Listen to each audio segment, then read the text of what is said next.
Bachelors కోసం ఈరోజు simple వేలో చికెన్ ఫ్రై రెసిపీ ఎలా చేయాలో చూపిస్తాను. 10 మినిట్స్ కంటే ఎక్కువ కూడా టైం తీసుకోదు. అంత స్పీడ్గా అయిపోతుంది రెసిపీ.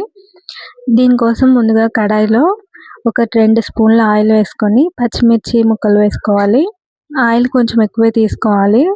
గ్రేవీకి అయితే కొంచెం తక్కువ పడుతుంది, కానీ ఫ్రై కోసం కొంచెం ఎక్కువ ఆయిల్ వేసుకోవాలి. ఆయిల్ బాగా హీట్ అయిన తర్వాత పచ్చిమిర్చి వేసుకొని వేయించుకున్న తర్వాత శుభ్రం చేసి పెట్టుకున్న చికెన్ని వేసుకోవాలి. నేను ఇక్కడ బోన్లెస్ చికెన్ తీసుకుంటున్నాను. చికెన్ని సన్నగా చిన్న చిన్న ముక్కలుగా చేసుకొని వేసుకోవాలి. కొంచెం బాగా ఫ్రై అవుతుంది. పెద్దగా ఉంటే అంతగా తొందరగా ఫ్రై అవ్వదు అనమాట.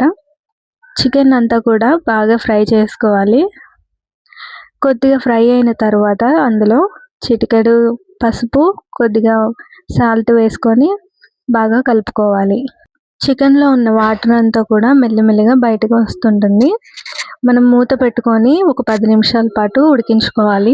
చికెన్లో ఉన్న వాటర్ అంతా కూడా బయటికి వచ్చేసి చికెన్ కుక్ అవ్వడానికి బాగుంటుంది. మనం ఇంకా వాటర్ ఏం వేయనవసరం లేదండి. ఈ చికెన్లో వచ్చిన వాటర్ తోటి మనం ఫ్రై చేసుకోవాల్సి ఉంటుంది. మధ్య మధ్యలో కలుపుకుంటూ అప్పుడప్పుడు మూత పెట్టి మళ్ళీ తీస్తూ కలుపుతూ ఉండాలి.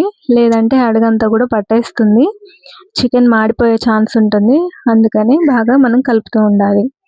ఈ ఫ్రై రెసిపీ కోసం మామూలుగా ఉండే కడాయిల కన్నా కూడా కొంచెం అడుగు మందంగా ఉన్న కడాయి తీసుకుంటే బాగుంటుంది. మనకి చికెన్లో ఉన్న వాటర్ అంతా కూడా చూసారు కదా, మొత్తం ఎగిరిపోయింది. నూనె అనేది బయటకు వస్తుంది.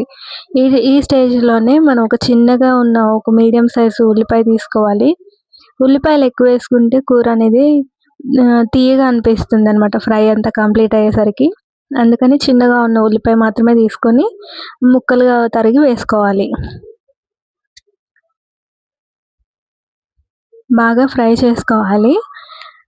మనం ఇలా కలుపుకుంటూ వేయించుకుంటే ముక్కలన్నీ కూడా ఈవెన్గా ఫ్రై అవుతాయి అన్నమాట. నాకు కొంచెం సాల్ట్ తక్కువైనట్టు అనిపించింది, అందుకని నేను వేస్తున్నాను. ఒకేసారి సరిపడా సాల్ట్ వేసుకోండి, తర్వాతైనా చూసి వేసుకోవచ్చు. కొంచెం మంచి ఫ్లేవర్ కోసం నేను ఇక్కడ కరివేపాకు తీసుకున్నాను. సన్నగా తరుగుకున్న టమాటా ముక్కలను కూడా వేసుకోవాలి. ఈ టమాటో, ఉల్లిపాయ ఇవన్నీ కూడా మనం వేసుకున్న ఈ నూనెలోనే బాగా ఫ్రై చేసుకోవాలి. ఎక్కువ కలుపుతూనే ఉండాలి, లేదంటే అడుగు పట్టేసే ఛాన్స్ ఉంటుంది. కలుపుకుంటూనే ఉండాలి. మధ్య మధ్యలో మూత పెట్టుకొని మనం కొద్దిగా స్టవ్ మీద ఉడికించుకోవాల్సి ఉంటుంది.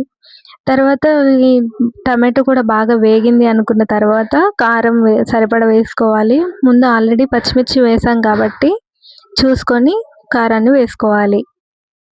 కారంలో కూడా మనం పచ్చి వాసన అంతా పోయేదాకా ఫ్రై చేసుకోవాలి. కొద్దిగా చికెన్ మసాలా, కొద్దిగా గరం మసాలా కూడా 2 స్పూన్స్ వేసుకొని బాగా వేయించుకోవాలి. కారం అంతా కూడా చికెన్ ముక్కలకి బాగా పట్టుకొని నూనెలో బాగా ఫ్రై అయ్యేలాగా మనం వేయించుకోవాలి.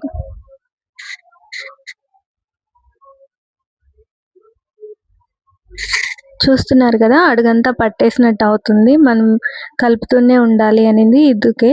బాగా కలుపుకుంటూ వేయించుకోవాలి. ఫైనల్గా ధనియాల పొడిలో కొద్దిగా వెల్లుల్లి వేసుకొని దంచుకొని ఆ మసాలా కూడా వేస్తున్నాను. డైరెక్ట్గా ధనియాల పొడి కూడా వేసుకోవచ్చు, అలా కూడా బాగుంటుంది. నేనైతే ఎక్కువగా ఇంట్లో ధనియాల్లో కొద్దిగా వెల్లుల్లి దంచి వేసుకుంటూ ఉంటాను. చాలా బాగుంటుంది. ఎవరైనా తెలియకపోతే ఇలా ఒకసారి ట్రై చేయండి. చికెన్కి మంచి ఫ్లేవర్ని ఇస్తుంది, చాలా బాగుంటుంది అన్నమాట. ఇలా ఫైనల్గా బాగా ఫ్రై అయిపోయిన తర్వాత పైనుంచి కొద్దిగా కొత్తిమీరని చల్లుకొని వేయించుకోవాలి. సింపుల్గా ఇంట్లో ఉండే ఐటమ్స్ తోటి చికెన్ ఫ్రై రెడీ.